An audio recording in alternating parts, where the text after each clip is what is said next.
Hi, my name is Chuck Smith with Pinnacle Ozone Solutions. One of the buzzwords you hear in the industry today is modular ozone technology. Pinnacle provides a broad range of ozone generators centered around a product called a QuadBlock. Today's video is going to explain a little bit about the QuadBlock and show you how easy it is to remove and replace one in your system. I'd like to introduce you to Pinnacle's QuadBlock and what makes it the most advanced ozone generator on the market today. Each QuadBlock is a self-sustaining, high-frequency ozone generator.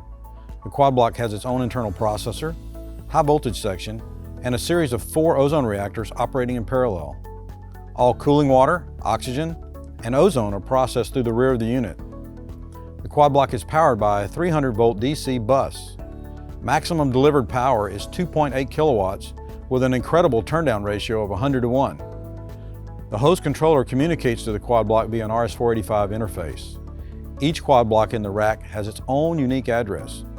Typical ozone output for a single QuadBlock is 15 pounds per day at 12%, 18 pounds per day at 10%, and 21 pounds per day at 6%. The QuadBlock features silent operation at a frequency above the audible spectrum at 23 kilohertz. The QuadBlock is the only water-cooled generator on the market today that is UL listed.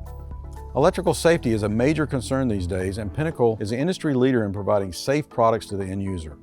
Our generators must pass rigorous testing by Underwriters Laboratory in order to place the UL label on our product. One of the benefits of using modular ozone technology is the ability to change out modules if they were to fail. Pinnacle's modular technology, as you will see, is easy to replace in under 15 minutes. Today we're working on a Pinnacle Zenith 30-up ozone generator.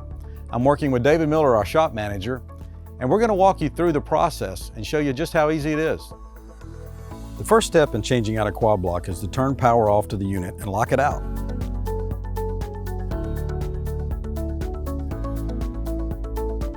Once that's complete, we need to drain the cooling water out of the manifold. Next, we remove the power connections from the rear of the unit and the communication card from the front of the unit.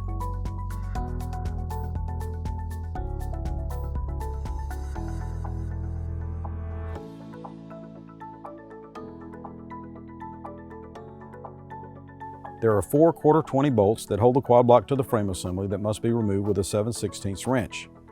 Finally, the gas and water connection at the rear of the QuadBlock are loosened and the QuadBlock is ready to be removed from the generator.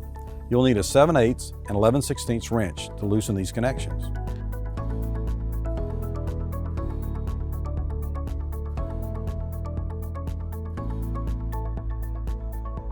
In order to reinstall a new QuadBlock, we basically repeat the same process in the reverse order. Total time to remove and replace the QuadBlock under 15 minutes. Impressive. If you worked on the traditional tube and shell ozone generators, or for a matter of fact, generators claiming to even be modular, you can see how easy the process is compared to the older technology and why modular technology is the ozone generator of choice for most applications today. Thank you for your time.